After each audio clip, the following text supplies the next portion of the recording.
अब यहां पर क्वेश्चन ये उठता है बच्चों कि हमारे इसका एप्लीकेशन क्या होता है। हमने जो प्लस आई माइनस आई पढ़ा, इस प्लस आई और माइनस आई पर क्वेश्चंस कैसे बेस्ड होते हैं, इस प्लस आई और माइनस आई पर कैसे क्वेश्चंस बेस्ड होते हैं, तो इसके कुछ एप्लीकेशंस होते हैं।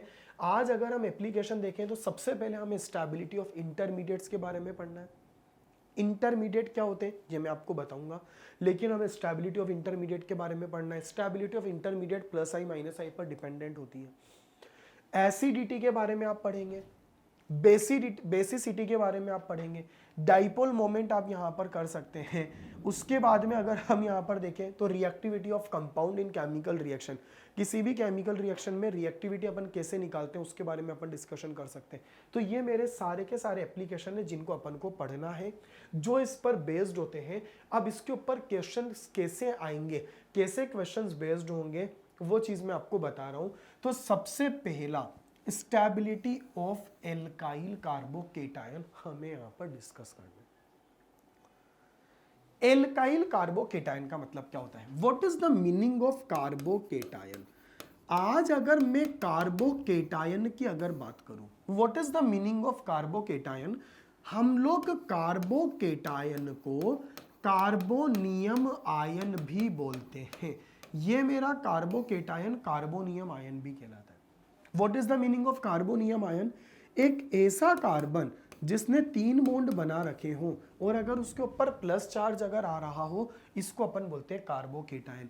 आज अगर आप कार्बन के पास अगर इलेक्ट्रॉन अगर देखोगे तो आपके कार्बन ने 3 बॉन्ड बना रखे, 3 बॉन्ड बना रखे, इसका मतलब इसके पास इलेक्ट्रॉन 6 है। इसके पास अगर इलेक्ट्रॉन 6 है तो ये वाला जो मेरा कार्बन है ये मेरा इलेक्ट्रॉन डेफिशिएंट है। तो मुझे देखना है कि अगर मैंने कभी कार्बोकेटायन को प्लस आई वाले ग्रुप के साथ कनेक्ट कर दिया या माइनस आई वाले ग्रुप के साथ अगर कनेक्ट कर दिया, तो वो प्लस आई वाला ग्रुप और माइनस आई वाला ग्रुप जो कार्बोकेटायन से कनेक्टेड है, कार्बोनियम आयन से कनेक्टेड है, वो इस प्लस के स्टेबिलिटी पर क्या इंपैक्ट क्रिएट करेगा, that will discuss in the topic of the stability of alkyl carbocation. What is the meaning of the alkyl carbocation? A subtype of the carbon which is having the cation is known as the alkyl carbocation. Alkyl carbocation याद रखना हमेशा electron deficient होते हैं, इनके पास 6 electron होते हैं और 6 electron होने के कारण they are the electron deficient. अब अपन आगे चीजों को पढ़ते हैं, सुनिएगा। मैं अगर जो मैंने इतनी बड़ी बात लिख रखी है यहां पर, अगर मैं सबसे पहले इसको अगर समझाऊं तो देखना मैं आपको कैसे समझाता हूं। बच्चों अगर मान लो कोई कार्बोकेटायन है, इससे अगर मैंने कोई प्लस आई इफेक्ट को रिप्रेजेंट करने वाला ग्रुप कनेक्ट कर दिया, या अगर कोई कार्बोकेटायन है, इस कार्बोकेटायन से मैंने माइनस आई इफेक्ट वाले ग्रुप को माइनस आई इफेक्ट को रिप्रेजेंट करने वाले ग्रुप को अगर मैंने कनेक्ट कर दिया, तो आज ये प्लस आई इफेक्ट वाला ग्रुप या ये माइनस आई इफेक्ट वाला ग्रुप इस केटायन पर क्या इंपैक्ट क्रिएट करेंगे, इसको अगर हम जिसमें पढ़ेंगे वो हमारा स्टेबिलिटी में कंसीडर किया जाएगा। अब क्या इंपैक्ट क्रिएट करेंगे वो मैं आपको समझाता हूं, आप मेरी बात को सुनना। अगर हम लोग यहां पर समझें, ये मेरा कार्बन इलेक्ट्रॉन डेफिशिएंट है।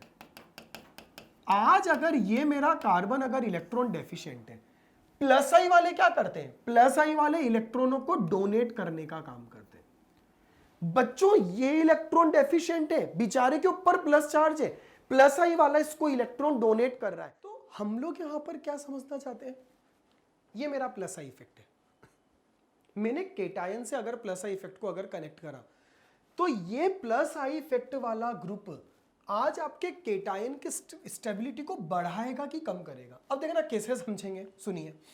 प्लस आई वाला क्या करता है, इलेक्ट्रॉन डोनर होता है। माइनस आई वाला क्या करता है, इलेक्ट्रॉन विड्रॉअर होता है। अब आप देखो, मैं एक छोटा सा एक एग्जांपल देता हूं। सपोज करो कोई इंसान है जो बेचारा बहुत गरीब है, अगर उसके पास इंडिया के जितने भी मिलेनियर्स हैं उनका अगर कॉल अगर आता है कि आप मुझे अपना अकाउंट नंबर दो, मैं आपके अकाउंट में 1-1 करोड़ रुपए डालना चाहता हूं। बच्चों जिस इंसान के पास अगर बिल्कुल भी पैसा नहीं है और अगर जितने भी इंडिया के मिलेनियर बिलेनियर है, अगर वो उनको 1-1 करोड़ रुपए अगर देते तो उसकी स्टेबिलिटी बढ़ेगी कि कम होगी? 100% बढ़ेगी। आज मेरा जो कार्बन है, ये मेरा कार्बन इलेक्ट्रॉन डेफिशिएंट है।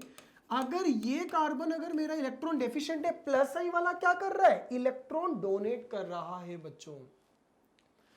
अगर प्लस आई वाला इलेक्ट्रॉन डोनेट कर रहा है तो इसकी डेफिशिएंसी कम हो रही है ना, इसकी डेफिशिएंसी को कम कर रहा है। ऐसे केस में यहां पर स्टेबिलिटी क्या हो रही है? इंक्रीज हो रही है। Whenever any plus I group is connected with the carbocation, then this plus I affecting group basically decreases the positive charge density. ये इलेक्ट्रॉनों की डेंसिटी को इंक्रीज करेगा, प्लस की डेंसिटी को डाउन करेगा, डेफिशिएंसी को कम करेगा, स्टेबलाइज कर देगा। अगर मेरा माइनस आई वाला अगर इलेक्ट्रॉन अगर खींचेगा, अब आप सोचो ये बेचारा ऑलरेडी डेफिशिएंट है और ये ऊपर से और इलेक्ट्रॉन खींच रहा है।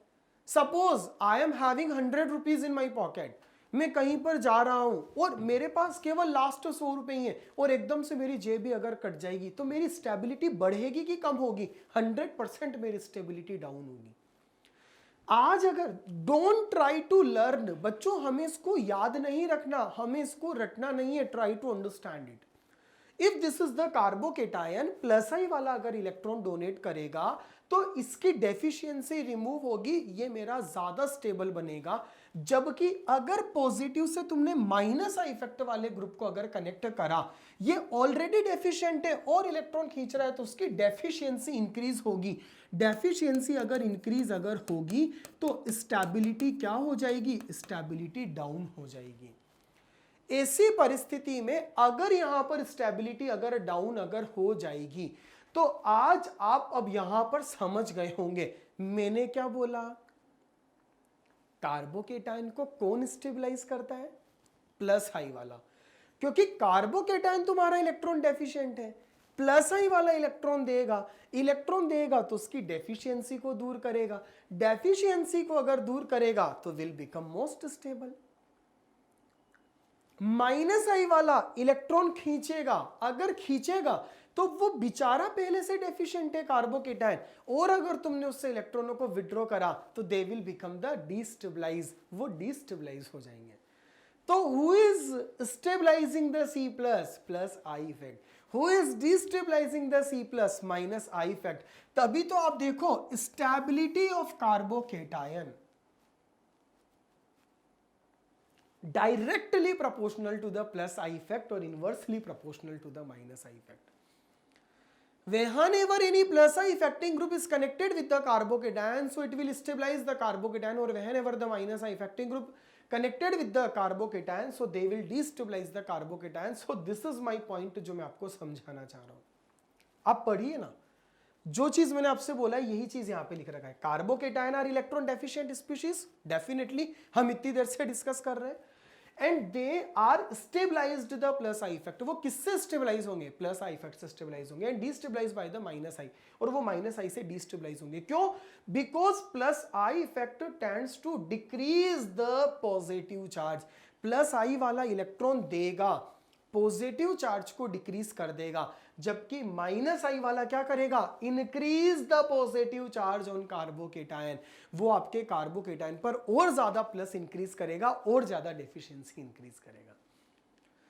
अगर हम लोग अगर एग्जांपल को अगर समझें तो एग्जांपल आप देखो, सुनना, मैं इसको आपको एक्सप्लेन करता हूं। ये मेरा CH3 है, ये हमारा CH3 है, ये मेरा CH3 CH2 पॉजिटिव है, ये मेरा CH3 CH2 पॉजिटिव है, ये मेरा CH3 whole twice CH positive है, ये मेरा CH3 का होल ट्वाइस CH पॉजिटिव है, और ये मेरा CH3 का होल थ्राइस C पॉजिटिव है, ये मेरा CH3 का होल थ्राइस C पॉजिटिव है। अब मैंने है ना इनकी स्टेबिलिटी को कंपेयर करना है, किसकी? Actually I want to know the stability of C plus. अब अगर आप C प्लस की स्टेबिलिटी को अगर चेक करना चाहते हैं तो अब आप इसकी स्टेबिलिटी को कैसे चेक करोगे? How you will see the stability of C plus? अब आप देखना, आज अगर मैं यहां पर अगर समझने की अगर कोशिश करता हूं तो मैं आपसे क्या कहना चाह रहा हूं, अब आप देखिएगा, मैं आपको समझाता हूं। एल्काइल ग्रुप किसको रिप्रेजेंट करता है? प्लस आई इफेक्ट को। आज इस चीज को आप ध्यान रखिएगा। मेरा एल्काइल जो ग्रुप होगा ये किसको रिप्रेजेंट करेगा? प्लस आई इफेक्ट को। ये मेरा CH3 बच्चों इलेक्ट्रॉन डोनेट करेगा, ये मेरा CH3 इलेक्ट्रॉन डोनेट करेगा, ये भी इलेक्ट्रॉन डोनेट करेंगे। बीच वाला कार्बन जिसके ऊपर प्लस है वो डेफिशिएंट है। तीनों CH3 इलेक्ट्रॉन डोनेट कर रहे हैं, इसका मतलब वो स्टेबिलिटी को बढ़ा रहे हैं। यानी यहां पर प्लस आई इफेक्ट का मैग्नीट्यूड बहुत ज्यादा है। डोनेट यहां पर भी कर रहे हैं लेकिन थोड़ा कम कर रहे हैं, because it is connected with only 2 CH3। Plus I का मैग्नीट्यूड थोड़ा कम है। एक ही जना डोनेट कर रहा है, प्लस आई और कम है। यहां तो कार्बन से हाइड्रोजन कनेक्टेड है जिसका इंडक्टिव इफेक्ट 0 होता है। तो मैंने आपसे क्या बोला? मेरा कार्बन डेफिशिएंट है, अगर उसको जो जितना ज्यादा इलेक्ट्रॉन डोनेट करेगा वो उतना ज्यादा स्टेबलाइज करेगा। तो हमारा आंसर क्या आना चाहिए? हमारा आंसर ये वाला आना चाहिए। आप देखिए मेरा आंसर यही आ रहा है। मतलब मेरे कार्बोकेटायन को जो जितना ज्यादा इलेक्ट्रॉन डोनेट करेगा, मेरे कार्बोकेटायन को जो जितना ज्यादा इलेक्ट्रॉन प्रोवाइड करेगा, अगर हमारे कार्बोकेटायन से कोई रिलीजिंग, रिपेलिंग या डोनेटिंग ग्रुप अगर कनेक्टेड होगा तो वो हमेशा कार्बोकेटायन को क्या करेंगे? स्टेबिलिटी प्रोवाइड करेंगे। अगर कोई इलेक्ट्रॉन विड्रॉइंग ग्रुप अगर कनेक्ट हो गया तो वो स्टेबिलिटी प्रोवाइड नहीं करेंगे, वो स्टेबिलिटी को डिक्रीज करेंगे। अभी अपन एग्जांपल और समझेंगे, मैं आपको और यहां पर चीजों को क्लियर करूंगा। अगला टॉपिक आ रहा है stability of free radical. Free radical क्या होता है? एक ऐसा कार्बन जिससे 3 बॉन्ड कनेक्टेड हो और उसके पास एक ऑड इलेक्ट्रॉन हो। फ्री रेडिकल क्या होता है? Free radical electron deficient species होता है। इसके पास इलेक्ट्रॉन कितने होते हैं? 7। ये भी क्या है? इलेक्ट्रॉन डेफिशिएंट है। इलेक्ट्रॉन डेफिशिएंट क्यों है? We know very well, 7 electron है, octet should be there, 8 electron वहां पर होना चाहिए, but it is having only 7 electron, so electron deficient. अब हमारी स्टोरी वापस सेम है बच्चों। हमारी स्टोरी क्या है? आज अगर हम यहां पर अगर समझते हैं, मैं आपसे क्या कह रहा हूं, ये मेरा फ्री रेडिकल है। अगर मेरे फ्री रेडिकल से मैंने कोई प्लस आई इफेक्ट वाले ग्रुप को कनेक्ट कर दिया, अगर मैंने फ्री रेडिकल से किसी माइनस आई इफेक्ट को रिप्रेजेंट करने वाले ग्रुप को कनेक्ट कर दिया, अब आपको देखना है कि ये क्या इंपैक्ट जनरेट करेंगे। आज अगर अपन देखें कि ये क्या इंपैक्ट जनरेट करेंगे, लेट्स सी। ये कौन है? अब पता है आपको खुद को अपने हिसाब से समझना है। ये मेरा इलेक्ट्रॉन डेफिशिएंट है। आज अगर ये मेरा इलेक्ट्रॉन डेफिशिएंट है तो यहां पर ये क्या करेंगे? इलेक्ट्रॉन डोनेट करेंगे। ये क्या कर रहे हैं? विड्रॉ। अब वो बेचारा डेफिशिएंट, उसको कोई अगर इलेक्ट्रॉन दे रहा है तो सीधी सी बात है उसकी मदद कर रहा है ना, उसकी हेल्प कर रहा है। इसका मतलब इस केस में स्टेबिलिटी क्या होगी? इंक्रीज होगी। अगर तुमने रेडिकल से माइनस आई इफेक्ट वाले ग्रुप को अगर कनेक्ट कर दिया जो इलेक्ट्रॉनों को विड्रॉ कर रहा है, तो इससे स्टेबिलिटी क्या होगी? इससे स्टेबिलिटी डिक्रीज होगी। यानी प्लस आई वाले रेडिकल को स्टेबलाइज करेंगे जबकि माइनस आई वाले रेडिकल को डिस्टेबलाइज करेंगे। इसीलिए stability of free radical directly proportional to the plus I effect और inversely proportional to the minus I effect, and again this is the order of the stability. ये मेरा free radical है। आज अगर हम यहां पर अगर देखें तो मेरा फ्री रेडिकल क्या होता है? इलेक्ट्रॉन डेफिशिएंट होता है। आज आपके तीनों के तीनों CH3 क्या कर रहे हैं? प्लस आई इफेक्ट लगा रहे हैं। मतलब ओवरऑल प्लस आई इफेक्ट बहुत ज्यादा है, आपके रेडिकल को स्टेबलाइज कर रहे हैं। यहां पर प्लस आई इफेक्ट ओवरऑल कम होगा। प्लस आई इफेक्ट और कम होगा, तो आपका स्टेबिलिटी का ऑर्डर क्या आ जाएगा। अच्छा, एक चीज को ध्यान रखिएगा, मैं एक चीज आपको यहां पर समझा देता हूं। ये वाला जो कार्बोकेटायन जो होता है ना, इस वाले कार्बोकेटायन की मैं बात कर रहा हूं, इसको बोलते हैं 3 डिग्री कार्बोकेटायन, बिकॉज जिस कार्बन पर प्लस है वो 3 कार्बन से कनेक्टेड है। ये मेरा कहलाता है 2 डिग्री कार्बोकेटायन, जिस कार्बन पर प्लस है that is connected with the 2 carbon, ये मेरा कहलाता है 1 डिग्री कार्बोकेटायन। तो टर्शरी कार्बोकेटायन की स्टेबिलिटी ज्यादा होती है, सेकेंडरी की कम होती है और प्राइमरी की और कम होती है। ऐसे अगर हम रेडिकल की अगर बात करें, तो मैंने आपको रेडिकल में क्या बोला, ये वाला जो मेरा रेडिकल, इसको अपन बोलते हैं 3 डिग्री फ्री रेडिकल। इसको हम क्या बोलते हैं, इसको अपन बोलते हैं 2 डिग्री फ्री रेडिकल। इसको हम क्या बोलते हैं, इसको बोलते हैं 1 डिग्री फ्री रेडिकल।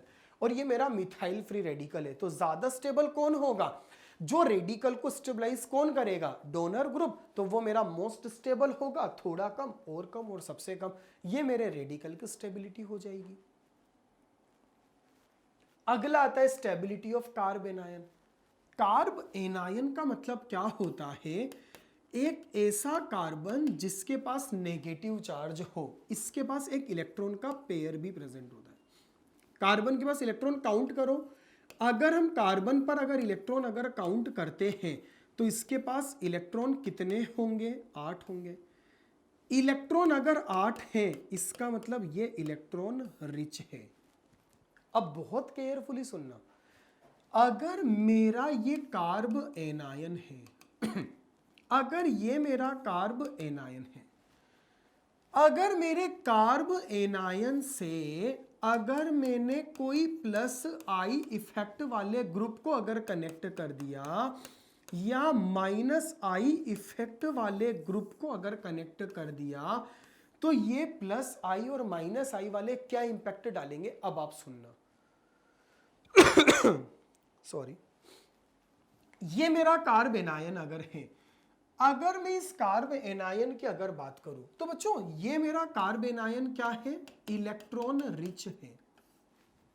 अब आप सुनिएगा, अगर प्लस आई वाला इलेक्ट्रॉन डोनेट करेगा, ये ऑलरेडी इलेक्ट्रॉन रिच है, अगर कोई इसको और इलेक्ट्रॉनों को अगर डोनेट करेगा तो इलेक्ट्रॉन्स के बीच में रिपल्शन क्रिएट होगा।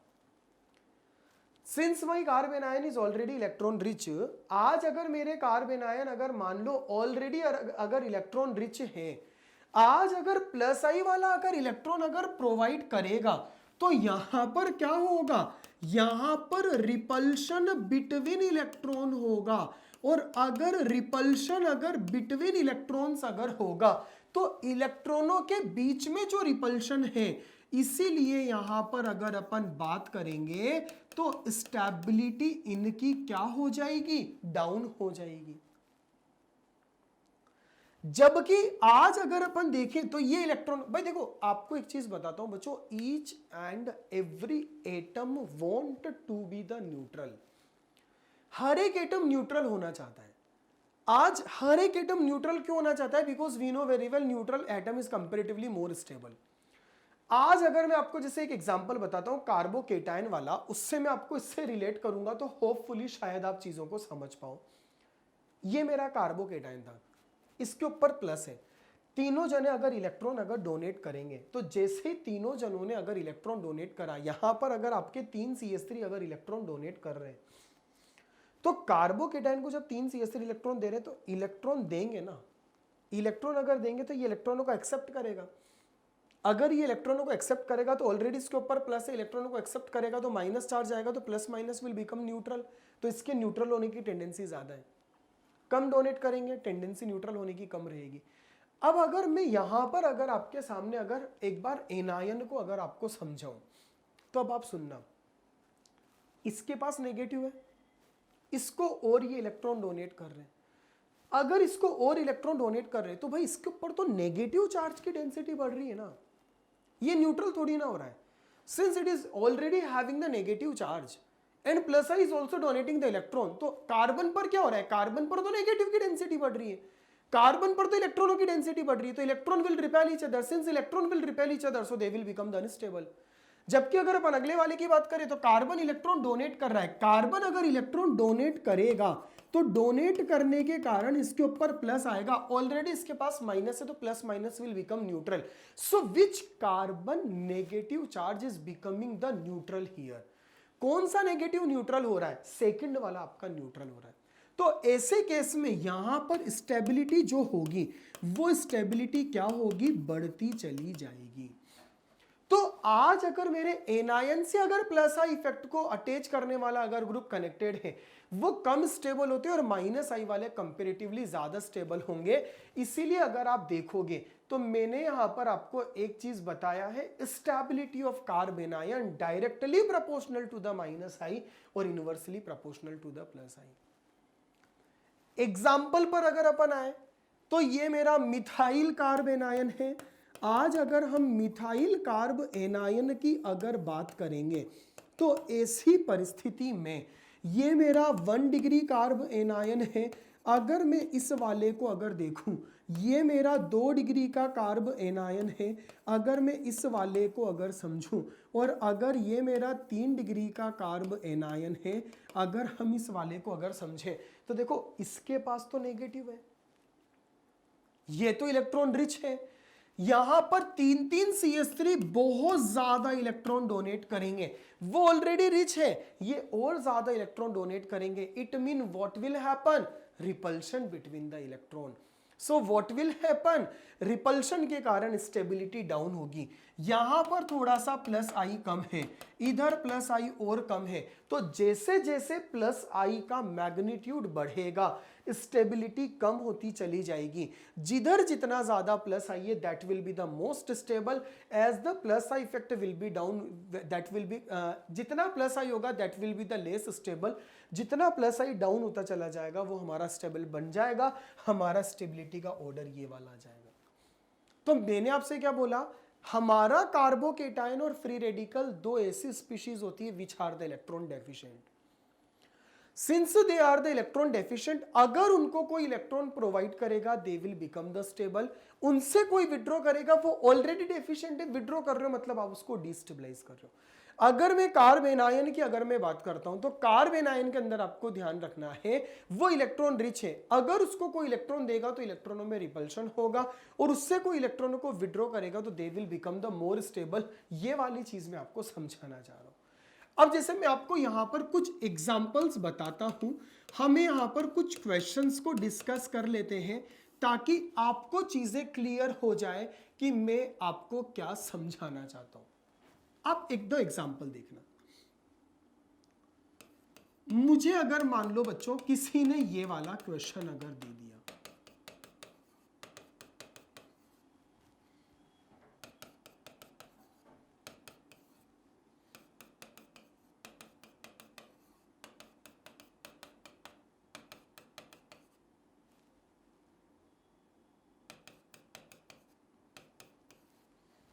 अगर किसी ने हमसे पूछा इन दोनों में ज्यादा स्टेबल कौन है। अब आप एक एग्जांपल ये देखिएगा, एक एग्जांपल मैं आपको ये वाला समझाता हूं, एक बार आप इसको देखना। हमको यहां पर स्टेबिलिटी का कंपैरिजन करना है। एक एग्जांपल अपन ये वाला डिस्कस कर लेते हैं। अपन लोगों ने जितने चीजें पढ़ी मैं एक बार उन पर बेस्ड आपको क्वेश्चन थोड़ा सा एक्सप्लेन कर देता हूं ताकि आपको चीजें थोड़ा सा क्लियर हो जाए। एक एग्जांपल अगर अपन देखें तो मैं एक एग्जांपल आपको ये वाला समझा देता हूं, एक बार आप इसको भी थोड़ा सा समझ लीजिएगा। इन 3-4 एग्जांपल से आई होप आप चीज़ों को बड़ा केयरफुली समझ पाओगे। तो जैसे ही अगर आप इन चीज़ों से अगर एग्जाम्पल को अगर केयरफुली अगर समझ पाओगे तो मुझे ऐसा फील होता है कि हम चीज़ों को बड़ा इजीली यहाँ पर समझ सकते हैं। चलिए अब अपन यहाँ पर चीज़ों को समझते हैं। प्लीज़ अब आप इनको देखना।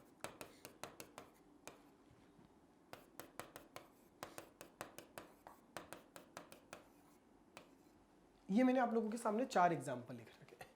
ये मेरा पहला एग्जाम्पल है, ये मेरा दूसरा एग्जाम्पल है, ये मेरा तीसरा एग्जाम्पल है और ये मेरा चौथा एग्जाम्पल है। अब अपन को इनकी स्टेबिलिटी का कंपैरिजन करना है। अगर हमें इनकी स्टेबिलिटी का अगर कंपैरिजन अगर करना है, how we will compare, have a look. सबसे पहले अपन है ना एग्जाम्पल नंबर 2 को कवर करते हैं और फिर अपन एग्जाम्पल नंबर 1 को कवर करेंगे। फ्लोरीन, क्लोरीन, यहां पर एक्चुअली ब्रोमीन है बच्चों, this is bromine and this is iodine. अब आप मेरी बात को सुनो, फ्लोरीन, क्लोरीन, ब्रोमीन, आयोडीन का नेचर क्या होता है, they will show the minus I effect. ज्यादा माइनस आई को कौन शो करेगा, फ्लोरीन का माइनस आई ज्यादा होता है, क्लोरीन का कम, ब्रोमीन का कम, आयोडीन का और कम। फ्लोरीन का माइनस आई अगर बहुत ज्यादा होता है तो आप बड़ा माइनस आई बना दो, क्लोरीन का माइनस आई थोड़ा छोटा, आप थोड़ा छोटा बना दो, ब्रोमीन का माइनस आई और छोटा, आप थोड़ा सा और छोटा बना दो, आयोडीन का माइनस आई सबसे छोटा, आप और छोटा बना दो। बच्चों ये मेरा ऑलरेडी इलेक्ट्रॉन डेफिशिएंट है। आज अगर तुम्हारे इलेक्ट्रॉन डेफिशिएंट से आज मेरा फ्लोरीन बहुत ज्यादा इलेक्ट्रॉनों को विड्रॉ कर रहा है,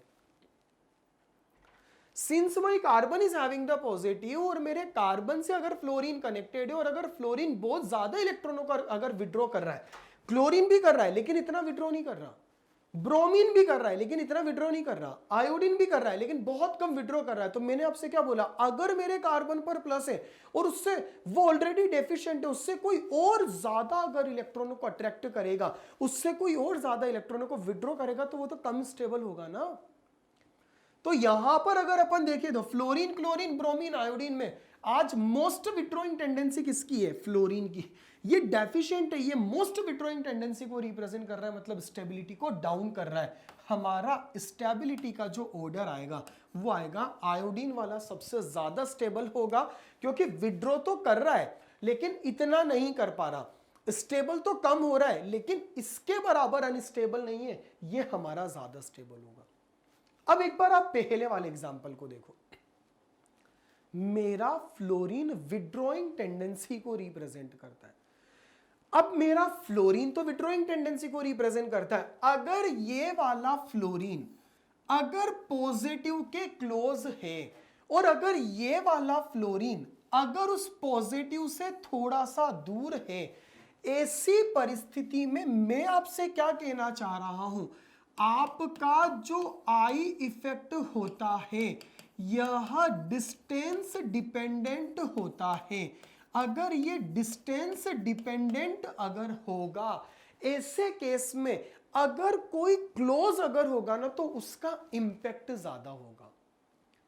मेरा जो फ्लोरीन है, ये फ्लोरीन क्या करता है, माइनस आई इफेक्ट को रिप्रेजेंट करता है। अगर मेरा फ्लोरीन अगर माइनस आई इफेक्ट को अगर रिप्रेजेंट करता है, if the fluorine is close to the positive charge, it mean its effect will be higher. तो यहां पर माइनस आई तो है लेकिन अगर ये बहुत ज्यादा क्लोज है ना तो इसका इफेक्ट और ज्यादा होगा, तो यहां पर बड़ा माइनस आई लगेगा। और since fluorine is far away from the positive, तो इस पॉजिटिव पर फ्लोरीन का इंपैक्ट थोड़ा कम होगा। तो आज विड्रॉ ये भी करेगा, विड्रॉ ये भी करेगा, but since this fluorine is close to the positive charge, so its withdrawing tendency is maximum.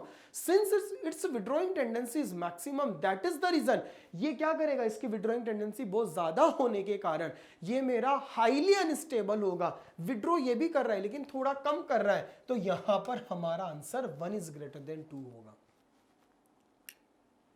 समझो ना, फ्लोरीन क्या करता है, विड्रॉइंग टेंडेंसी को शो करता है। फ्लोरीन क्या करता है, माइनस आई को शो करता है। फ्लोरीन क्या करता है, इलेक्ट्रॉनों को विड्रॉ करता है।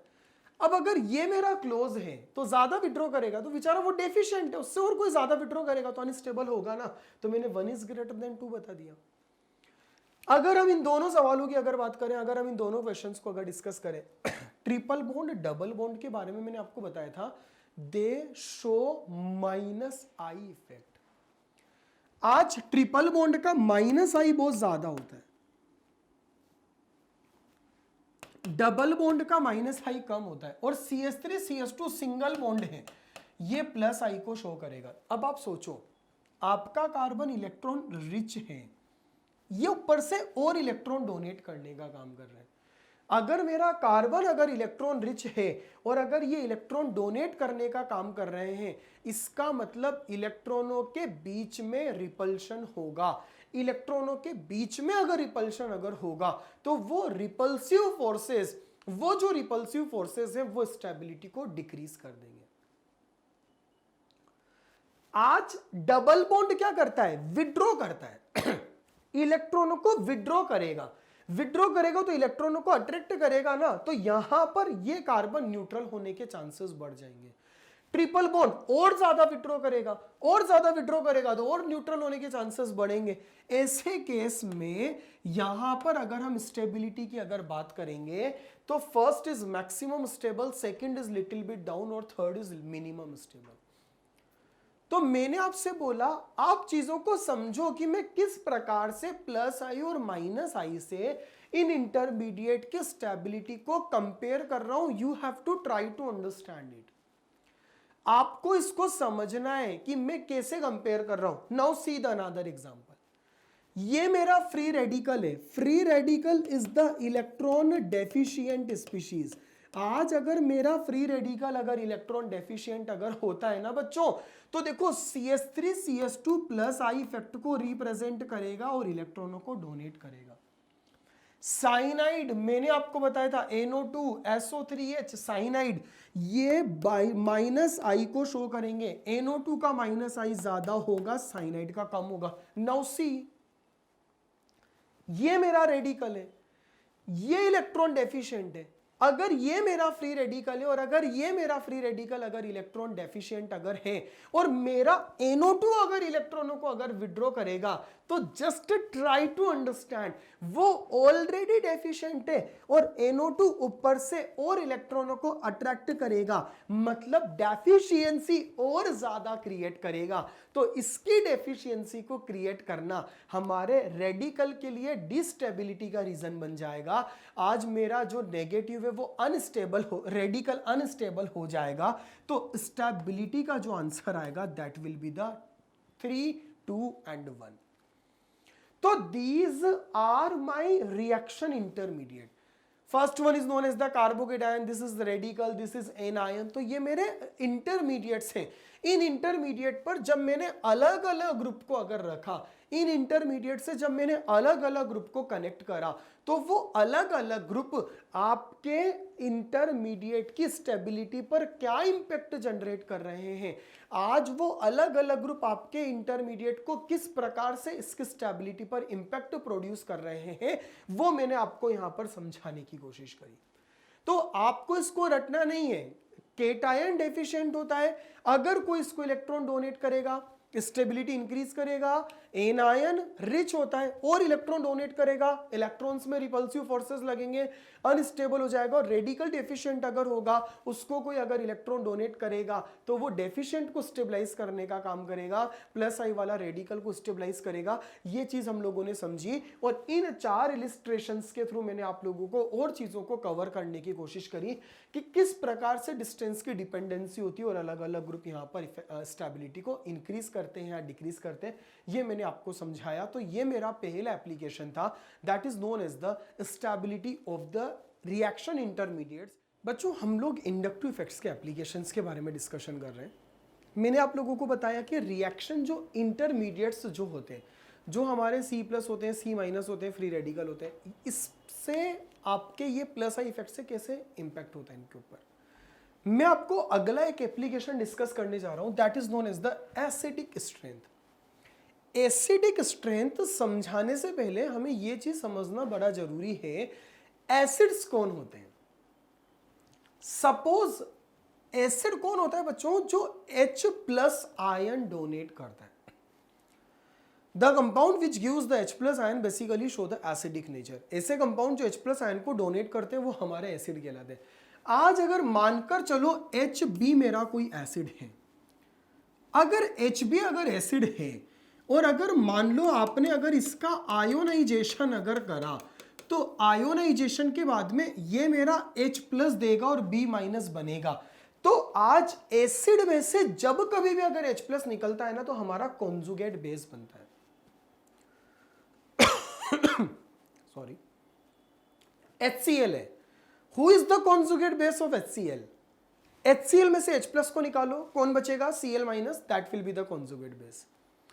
अगर मेरा HNO3 है, who is the conjugate base of the HNO3? H plus निकालो, NO3 माइनस जो बचेगा that will be known as the conjugate base. तो मैंने आपसे क्या बोला, अगर मेरा एसिड अगर HB है तो ये एसिड कब होगा? जब ये H प्लस देगा। अब बच्चों एक बात को बहुत केयरफुली सुनना, मैं आज आपको समझाता हूं। अगर आपको कभी भी एसिडिक नेचर को अगर एक्सप्लेन करना है, एसिड कौन होते हैं? जो H प्लस देते हैं। अच्छा एसिड कौन होगा? मतलब हु इज गुड एसिड? जो इजीली H प्लस देगा। और इजीली H प्लस कौन देगा? इजीली H प्लस वो देगा जो H प्लस देने के बाद स्टेबल होगा। आज आप मेरी बात को समझो बच्चों, एसिड कौन होता है? एसिड वो होता है जो H प्लस देगा। अच्छा एसिड कौन होगा? जो आसानी से H प्लस देगा। और आसानी से H प्लस कौन देगा? जो देने के बाद स्टेबल होगा। आज अगर बाई चांस सॉरी, आज अगर बाई चांस मान लो जैसे मैं किसी भी काम को अगर करना चाहता हूं, अगर मैं किसी भी काम को अगर करना चाहता हूं तो मैं उस काम को इजीली कब करूंगा बच्चों? जब करने के बाद मुझे स्टेबिलिटी फील होगी। अगर कोई मेरे से अगर कहे ना कि आपको छत पर जाना है, टेरेस पर जाना है और नीचे कूदना है, आपको पता है मैं कर ही नहीं पाऊंगा, मैं टेरेस पर जा ही नहीं पाऊंगा। क्यों? क्योंकि मुझे पता है कि अगर मैं ऊपर से अगर नीचे कूदूंगा ना, ऐसे केस में कुछ ना कुछ मेरे लिए हार्मफुल इंपैक्ट तो होंगे ही सही, मैं नहीं कूद पाऊंगा। अगर कोई मेरे से बोले आप टेरेस पर जाने के लिए आप हल्का सा, आपने जैसी सीढ़ी अगर आप चढ़ रहे हैं, एक सीढ़ी आपने चढ़ी और कोई आपसे बोले फटाक से नीचे कूद जाओ, आप कूद जाओगे क्योंकि आपको पता है कुछ नहीं होने वाला। तो कोई भी किसी भी चीज को कब इजीली करता है? जब उसको लगता है कि अगर करने के बाद अगर मैं स्टेबल हूं तो मैं कर लूंगा। एसिड कौन होगा? जो H प्लस देगा। अच्छा एसिड कौन होगा? जो आसानी से H प्लस देगा। और आसानी से H प्लस कौन देगा? H प्लस देने के बाद में अगर ये मेरा स्टेबल अगर बनेगा तो मेरा ये, भाई आज आपके B से H कनेक्टेड है ना,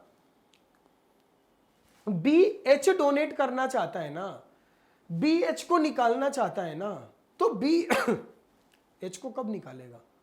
B H को तब निकालेगा जब निकलने के बाद B स्टेबल होगा।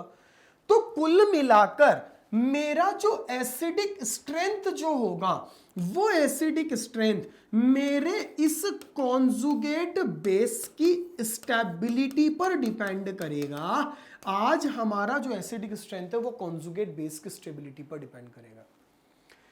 Acidic strength of any acid depend on the stability of conjugate base. देखो मैं आपको समझाने की कोशिश कर रहा हूं, I am trying to explain you.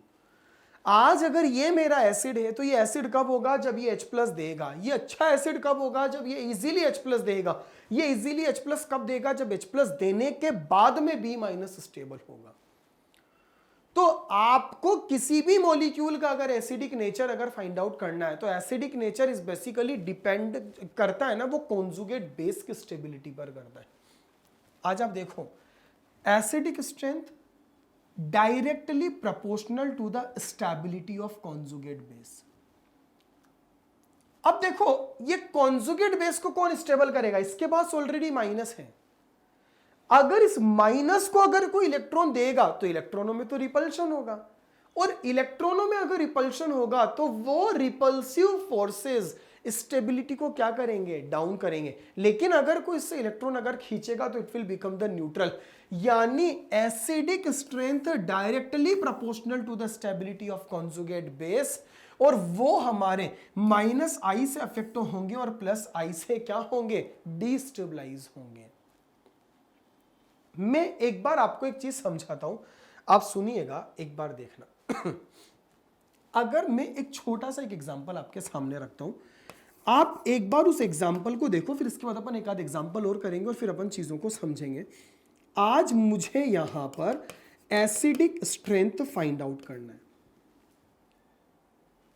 मुझे एक कंपाउंड दिया है CH3CH2OH, मुझे एक कंपाउंड दे रखा है CH3CHOH और मुझे एक कंपाउंड दे रखा है CH3CH3CH3OH।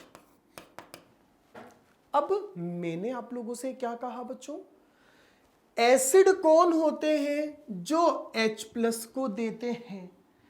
अगर यहां से आपने H+ को निकाला तो ऑक्सीजन पर माइनस आएगा, अगर यहां से H+ को निकाला ऑक्सीजन पर माइनस आएगा, इधर से H+ को निकाला ऑक्सीजन पर माइनस आएगा। मैंने आपसे क्या बोला, एसिड कौन होगा जो इजीली H+ देगा। इजीली H+ कौन देगा, H+ देने के बाद स्टेबिलिटी आनी चाहिए। अगर इसने H+ को निकाला ये नेगेटिव बनेगा, अगर यहां से H को निकाला ये नेगेटिव बनेगा, यहां से H को निकाला ये नेगेटिव बनेगा। अब मुझे इस नेगेटिव की स्टेबिलिटी को चेक करना है। अब आपको पता है ये 4 कार्बन है, एल्काइल ग्रुप है, बहुत इलेक्ट्रॉन डोनेटिंग टेंडेंसी को रिप्रेजेंट करेंगे। अगर बहुत ज्यादा इलेक्ट्रॉन डोनेटिंग टेंडेंसी को रिप्रेजेंट करेंगे ना, अगर ये बहुत ज्यादा इलेक्ट्रॉन देंगे ना तो इलेक्ट्रॉन में बहुत खतरनाक रिपल्शन होगा और वो रिपल्शन इसकी स्टेबिलिटी को डिक्रीज करेंगे। अगर ये कॉन्जुगेट बेस अगर कम स्टेबल है, इसका मतलब इसका रेस्पेक्टिव जो एसिड है वो भी वीक एसिड है। यहां पर कंपेरेटिवली प्लस आई इफेक्ट थोड़ा सा कम है और यहां पर अगर हम देखें तो प्लस आई इफेक्ट और कम है। तो which conjugate base is most stable, ये वाला कॉन्जुगेट बेस आपका अगर मोस्ट स्टेबल है तो उसका कॉरस्पॉन्डिंग एसिड हमारा मोस्ट एसिडिक होगा, और अगर वो मेरा मोस्ट एसिडिक होगा तो एसिडिक स्ट्रेंथ का ऑर्डर आ जाएगा 1 2 3। एसिड कौन होते हैं, जो H+ देते हैं। स्ट्रॉन्ग एसिड कौन होगा, इजीली H+ देगा। इजीली H+ कौन देगा H+ देने के बाद स्टेबिलिटी आनी चाहिए। अगर H+ देने के बाद बचने वाला कॉन्जुगेट बेस अगर स्टेबल है तो उसका कॉरस्पॉन्डिंग एसिड भी हमारा स्ट्रॉन्ग होगा। आज ये मेरा क्या है, ये मेरा सबसे लीस्ट स्टेबल है। आज अगर ये मेरा लीस्ट स्टेबल है तो इसका मतलब ये मेरा वीक एसिड है, और वीक एसिड है इसका मतलब एसिडिक स्ट्रेंथ का ऑर्डर हमारा ये वाला हो जाएगा। एक एग्जांपल अपन और समझते हैं। Compare the acidic strength of the following carboxylic acid. सारे के सारे मेरे कार्बोक्सिलिक एसिड। एसिड कौन होता है, जो H+ आयन डोनेट करता है।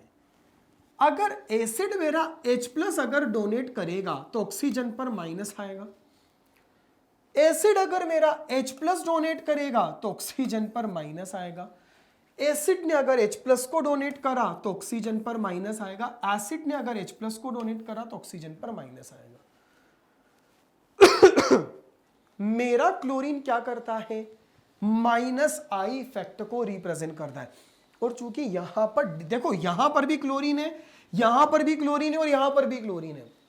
आपको पता है inductive effect is distance dependent effect.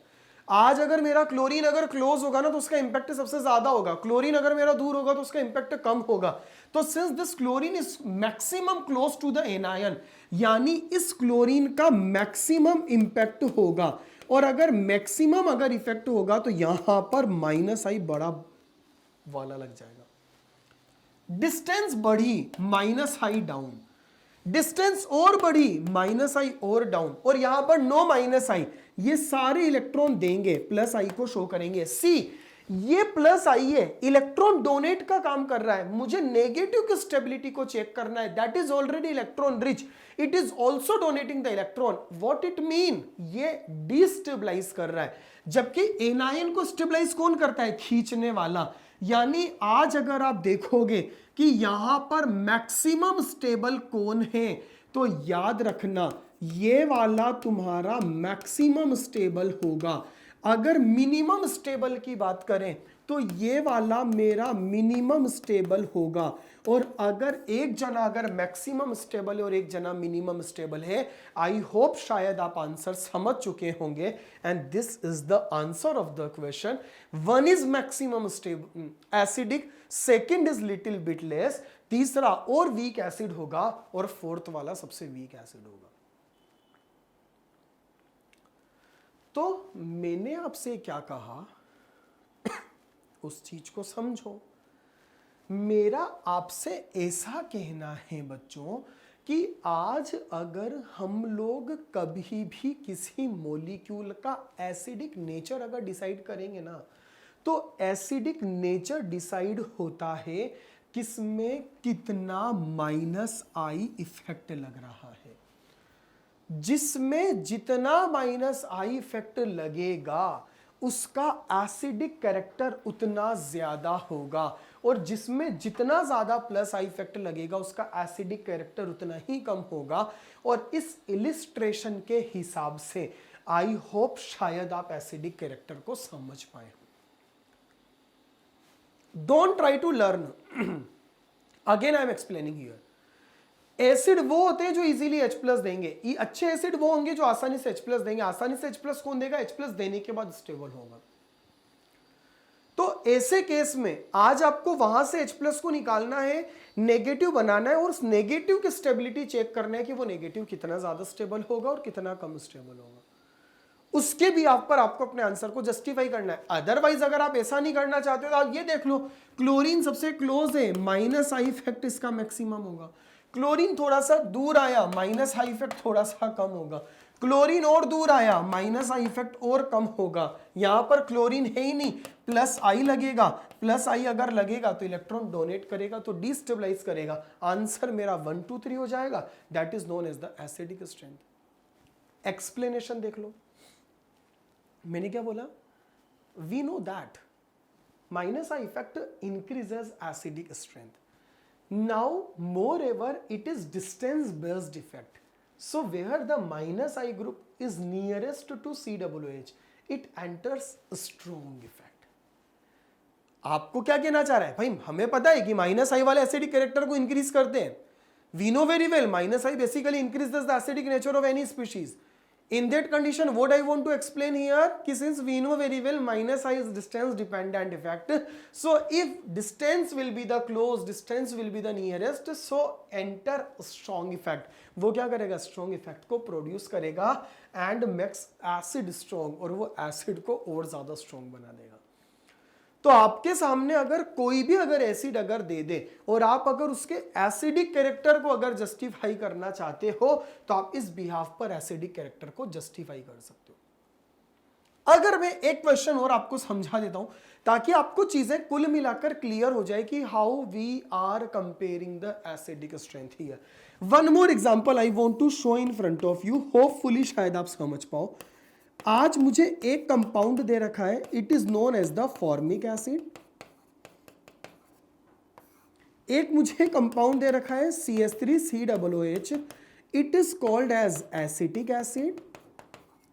और एक मुझे कंपाउंड दे रखा है CH3CH2COOH, that is known as propionic acid. Propionic acid is the common name of the molecule. ये मैंने तीनों कंपाउंड के कॉमन नेम मेंशन करे। हमसे क्या पूछ रहा है? हमसे पूछ रहा है इन तीनों का एसिडिक स्ट्रेंथ का ऑर्डर क्या होगा।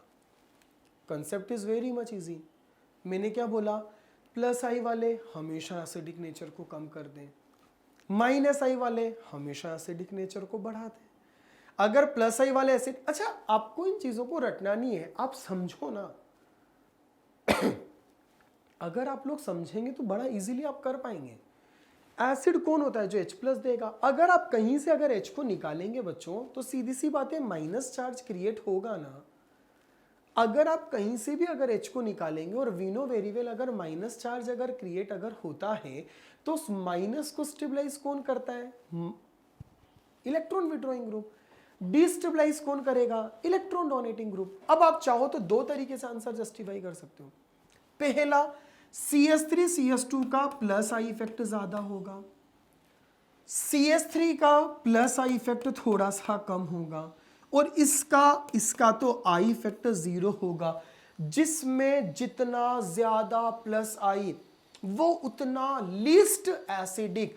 इसका मतलब ये मेरा वीक एसिड होगा और ये मेरा स्ट्रॉन्ग एसिड होगा। और ऑर्डर ऑफ एसिडिक स्ट्रेंथ अगर आप देखोगे तो आपका आंसर ये वाला आ जाएगा।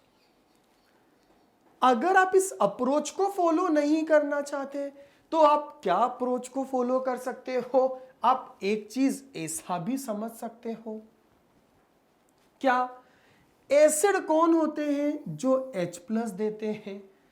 एसिड कौन होते हैं जो H प्लस देते हैं? एसिड कौन होते हैं जो H प्लस देते हैं?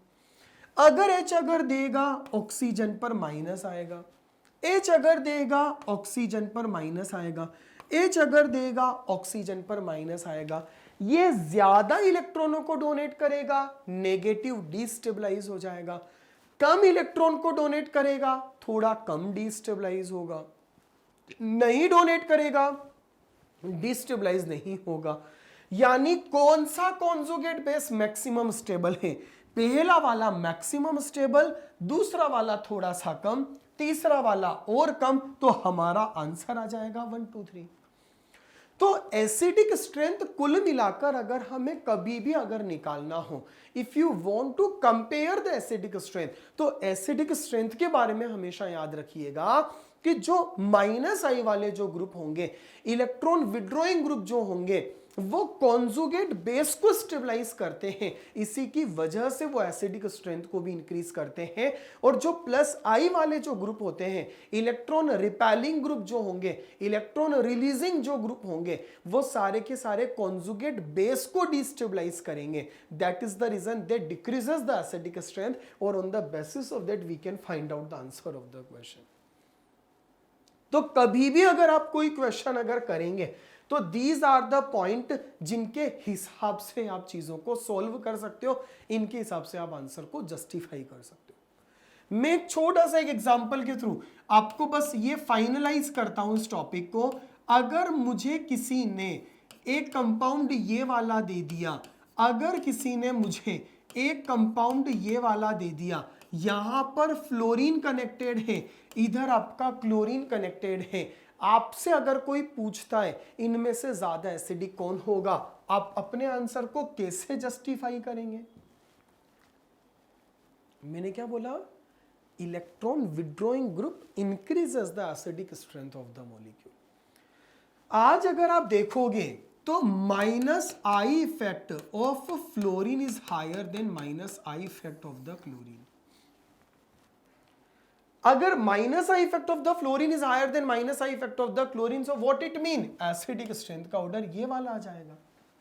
आज अगर अपन यहां पर अगर समझें तो मैंने आपको क्या बोला? हमारा एसिडिक स्ट्रेंथ का ऑर्डर ही आ जाएगा। अगर आप इसको दूसरे तरीके से समझेंगे तो यहां से आपको H को निकालना है, O पर माइनस आएगा तो फ्लोरीन का माइनस आई इफेक्ट बहुत ज्यादा होगा, क्लोरीन का माइनस आई इफेक्ट थोड़ा सा कम होगा। आज आप है ना माइनस आई के साइज से कंपेयर कर सकते हैं। यहां पर मैंने बड़ा माइनस आई लगाया है, यहां पर मैंने छोटा माइनस आई लगाया। इसका मतलब क्या हुआ? फ्लोरीन की माइनस आई मतलब इलेक्ट्रॉन को विड्रॉ करने की टेंडेंसी ज्यादा है क्लोरीन के कंपैरिजन में। तो ऐसे केस में यहां पर अगर अपन देखें तो ये वाला जो है ये ज्यादा एसिडिक कैरेक्टर को रिप्रेजेंट करेगा, ये आपके कम एसिडिक कैरेक्टर को रिप्रेजेंट करेगा। तो ये मेरा कॉन्जुगेट बेस ज्यादा स्टेबल होगा, ये थोड़ा सा कम स्टेबल होगा। इसकी वजह से पहले की एसिडिक स्ट्रेंथ तो दूसरे से ज्यादा होगी और हमारा आंसर इस प्रकार से आ जाएगा। तो कभी भी अगर आप एसिडिक स्ट्रेंथ को अगर कंपेयर कर सकते हो तो यहां पर हम लोगों ने एसिडिक स्ट्रेंथ को कंपेयर करना इस प्रकार से बताया। तो हम लोगों ने इंटरमीडिएट की स्टेबिलिटी को कवर करा, हम लोगों ने यहां पर एसिडिक स्ट्रेंथ को कवर करा, और मैंने आपको बताया कि किस प्रकार से इंटरमीडिएट की स्टेबिलिटी और एसिडिक स्ट्रेंथ हमारे आई इफेक्ट से बेसिकली अफेक्ट होती है। इन चीजों को हम लोगों ने यहां पर समझने की कोशिश करी। अब एक टॉपिक हमने शुरू में जो कंक्लूड करा था वो था आप लोगों का एक डाइपोल मोमेंट। डाइपोल मोमेंट हम इससे भी ज्यादा अच्छे से आगे वाले टॉपिक में हम डिस्कस करेंगे, उस चीज को मैं बताऊंगा। और एक था reactivity of chemical reaction. Reactivity of chemical reaction इस चीज पर डिपेंड करता है कि कौन सा जैसे किसी भी केमिकल रिएक्शन में अगर इंटरमीडिएट अगर बनता है, वो इंटरमीडिएट जितना ज्यादा स्टेबल होगा तो उस केमिकल रिएक्शन की रिएक्टिविटी उतनी ज्यादा होगी। तो ओवरऑल वहां पर इंटरमीडिएट की स्टेबिलिटी ही मायने रखती है। वहां पर ओवरऑल आपको इंटरमीडिएट की स्टेबिलिटी को ही समझना है, तो वो धीरे धीरे आप लोगों का कवर होना स्टार्ट हो जाएगा। तो यहां पर ये मेरा पहला इफेक्ट था जिसको मैंने आपको डिस्कस करा, that was known as the inductive effect.